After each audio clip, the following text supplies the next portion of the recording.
భార్గవి, మీకు పెళ్లి ఎప్పుడు జరిగింది, ఎన్నేళ్ల క్రితం జరిగింది, అసలు ఏమనుకుంటున్నారు? 6 months బ్యాక్ మేము పెళ్లి చేసుకున్నాం August 7కి. మా పేరెంట్స్ ఒప్పుకోలేదు, క్యాస్ట్ ఫీలింగ్తోనే వాళ్ళు ఎస్సీ మనం ఎట్లా చేసుకుంటామని చెప్పి చాలా ఇది చేసారు.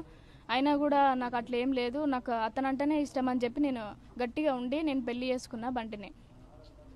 నీకు ఎలా పరిచయం బంటి? ఎలా పరిచయం? మా అన్నయ్య ద్వారా నాకు పరిచయం. ఒకసారి నా ఇంటికి తీసుకొచ్చిండు బంటిని, అట్లా నాతో బంటి మాట్లాడడం అట్లా జరగడంతో పరిచయం. పెళ్ళైనాక మీ పేరెంట్స్ నీతో మాట్లాడడం జరిగింది, మళ్ళీ ఇంటికి రావడం కానీ మాట్లాడడం కానీ ఇలాంటివి చేయలేదా? లేదు, ఏం చేయలేదు, కానీ మమ్మీ ఒక్కొక్కసారి మాట్లాడింది అంతే, ఇంకెవరు మాట్లాడలేదు. పెళ్లి చేసుకున్నప్పుడు బంటి కూడా ఏమన్నారు మీకు? బంటి మీ అన్నయ్య మా అన్నయ్య మీరు ఎట్లా ఉంటారు ఏంది, నేను చూస్తాను, మిమ్మల్ని చంపుతాను బంటి, నేను ఖచ్చితంగా చంపుతా, చూడు నువ్వు ఎట్లుంటావో చూస్తా అని చెప్పి నన్ను బెదిరించిండు, బంటిని బెదిరించిండు. ఎక్కడ ఇది జరిగింది? స్టేషన్లోనే అన్నాడు, మీరు ఎట్లుంటారో చూస్తా నేను కూడా అని చెప్పి. ఏమనుకుంటున్నారు ఈరోజు జరిగినటువంటి ఘటన ఎలా జరిగింది, ఎవరు చేసి ఉంటారని ఒక అనుమానం?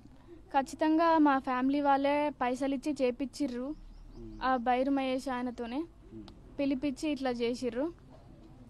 నాలాగా ఏ అమ్మాయికి జరగకూడదు, ఇప్పుడు చేసిన వాళ్ళ భార్యలు కూడా అట్లనే కావాలి అని చెప్పి నేను కోరుకుంటున్నా. పోలీసులకు ఫిర్యాదు చేయడం కానీ ఏం జరిగింది? వాళ్ళు మమ్మల్ని పిలిచి ఇట్లా ఎట్లా అయింది, ఏ టైంకి పోయిర్రు అని చెప్పి అడిగిర్రు. మా మామయ్య అక్కడనే పోలీస్ స్టేషన్లో ఉన్నాడు. నేను అసలు ఏం జరిగింది, ఏ సమయానికి ఫోన్ వచ్చింది, ఇంతకుముందు గతంలో ఇలాంటి ఫోన్ కాల్స్ వచ్చాయా, నిన్ననే వచ్చిందా, అసలు ఏం జరిగింది?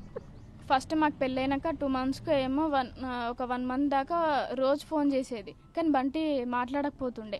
ఆయనతో మనకి ఉండదు కదా, గొడవలు కదా అని చెప్పి మాట్లాడకపోతుండే. ఒకరోజు నాకు చెప్పిండు, ఇట్లా ఇట్లా ఊకే ఫోన్ చేస్తుండు, మరి ఎందుకో ఏమో, మనకి వాళ్ళకి మనకి పడదు, మరి ఎందుకు ఫోన్ చేస్తుండో ఏమో అని చెప్పి అంటే మాట్లాడకలే వదిలే అని చెప్పి నేను అన్నా. తర్వాత ఇంకా ఒకరోజు కాల్ లిఫ్ట్ చేసి అట్లా మాట్లాడడం జరిగింది.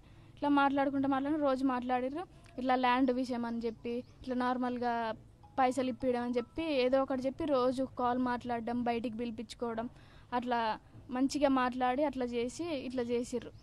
ఎవరు ఆ వ్యక్తి, ఎవరు ఫోన్ చేసిన వ్యక్తి? బైరు మహేష్ ఎవరు అతను? బైరు మహేష్ తాళగడ్డలో ఉంటాడు అంట. ఇంతకుముందు బంటికి వీళ్ళకి గొడవలు ఉండే అంట, అంతే.